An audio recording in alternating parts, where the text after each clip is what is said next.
Ila not Kiptayat.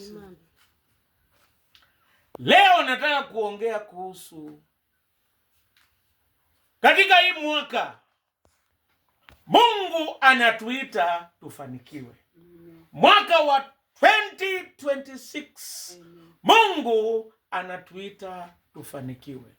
Kila mmoja ni lazima atasikia hii wito ama atapuuza. Wale ambao watasikia mwito wa Bwana atawainua. Leo ningependa kusoma Zaburi ya 90. Tutaangalia yote, lakini muniruhusu nisome mstari wa kwanza, alafu tutaendelea. Wewe Bwana umekuwa makao yetu kizazi baada ya kizazi. Kabla haijazaliwa milima, wala haijaumbwa milele, haijaumbwa dunia, na tangu milele hata milele ndiwe Mungu. Wamrudisha mtu mavumbini, usemapo rudi eni wanadamu.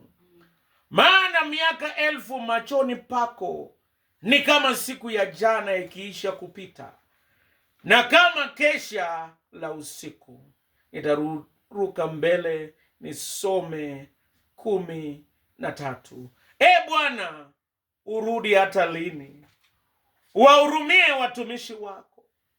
Utushibishe asubuhi na fadhili zako, nasi tutashangilia na kufurahi siku zote. Waanglikana mwisho wa Zaburi tunasemanga utukufu na Baba na Mwana na Roho Mtakatifu, ulivyokuwa mwanzo, ulivyo sasa, hata milele ni vivyo. Amen. Leo nataka kusema siri ya kufanikiwa mwaka huu. Jambo la kwanza, tambua. Si tambua. Jambo la kwanza, tazama. Bwana ndiyo makazi yetu ya milele. Amen. Tazama na macho yako. Wakati mwingi macho ya binadamu inawadanganya, wanaona wanadamu. Hata wengine wanaona pesa, lakini si ya milele. Leo nataka nikuambie mwaka huu usitazame vitu vya dunia hii. Hata usitazame marafiki. Tazama Jehova. Tazama Mungu ambaye ni wa milele. Amen. Ukiwa na Mungu, hata changamoto ikija atakupigania. Amen. Ukiwa na Mungu na umtazame, yeye atasimama pamoja nawe. Na kuambia mwaka huu, tazama Bwana ni makazi ya milele. Tazama Bwana wakati wote, wakati wa shida, wakati wa raha, wakati uko naye, wakati umepungukiwa. Na kuambia tazama Bwana. Ukitazama wanadamu hautafanikiwa. Tazama Mungu ambaye makazi yake ni ya milele. Hii Zaburi iliandikwa na Musa. Musa alikuwa amesafiri pahali pengi, alikuwa amepitia kwa mambo mengi, lakini Musa akatambua na akajua ya kwamba ni vizuri kutazama Bwana. Leo ninawaita wapendwa, tutazame Bwana ambaye anainua watu, ambaye anawasimamisha, ambaye yuko pamoja nasi. Kwa maombi, tazama Bwana. Kwa kusoma Biblia, tazama Bwana. Kwa kwenda kanisani, tazama Bwana. Jambo la pili, nataka ujue mwaka huu ndio ufanikiwe, tambua ya kwamba binadamu ni mdhaifu. Maisha ya binadamu bila Mungu ni kazi bure. Ninaomba kwa neema ya Mungu, tambua ya kwamba wewe bila Mungu, wewe ni kitu bure. Bila Mungu, kitu cha kwanza, wewe ni mtenda dhambi. Bila Mungu, wewe ni mdhaifu. Bila Mungu, hauwezi chochote. Nasikia kulikuwa na mtu mmoja kitambo, alikuwa akijisifu sana.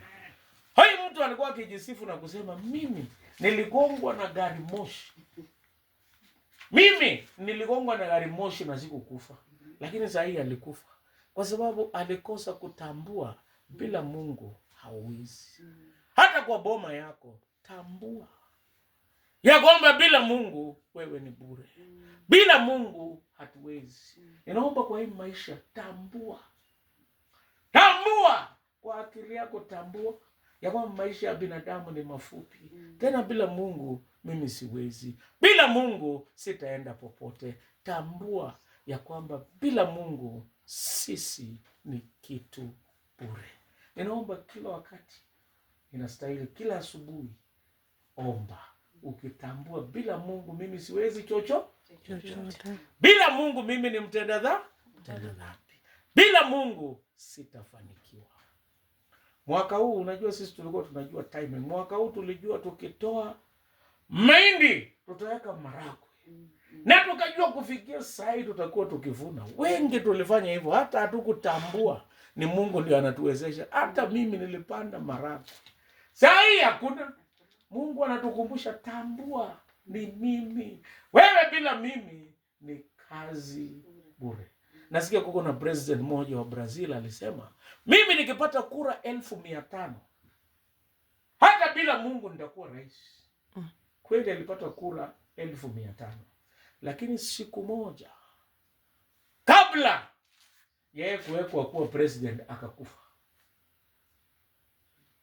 Wanasema mtu mwenye alitengeneza ndege kubwa, meli kubwa ilikuwa inaitwa Titanic, akasema nimetengeneza meli ambaye hata Mungu hawezi angusha.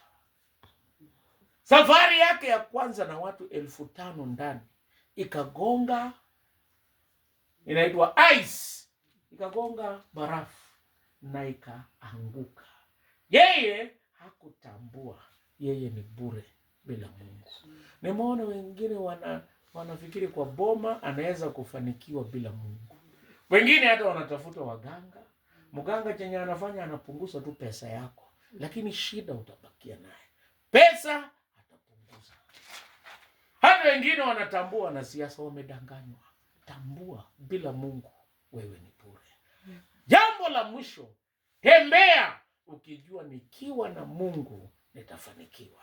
Biblia inasema katika hii Zaburi ya 90, yeye anatushibisha na fadhili. Ukiwa na Bwana anakusamehe dhambi. Ukiwa na Bwana anakukutana na mahitaji yako, anakushibisha. Mahitaji mangapi tuko naye? Anatushibisha na fadhili, anatushibisha na uokovu. Ni Mungu ndiye ambaye anashibisha wanadamu. Mimi ni msaboti. Sijawahi ona msaboti hajawahi onja pombe. Saa zingine hiyo. Lakini huko kwetu wanakunywa pombe. Hata mimi nilikuwa nakunywa pombe. Nilijaribu kuacha, nikashindwa. Lakini mpaka nikapata Bwana aliyenishibisha na akaondoa kiu. Na mimi naomba Mungu akushibishe mwaka huu. Akushibishe na amani, na furaha kwako, na matumaini, na katika kwenda katika nyumba yake akushibishe. Mungu wa amani awabariki. Mungu, hata kwa hii ushirika mimi sikupanga nitakuwa hapa. Hata hakuna mwenye alipanga, lakini Mungu anajua watu wake, na kila mwaka, kila wakati anatushibisha. Naomba awashibishe na mahitaji yenu, awabariki na awasaidie. Mungu wa amani awabariki.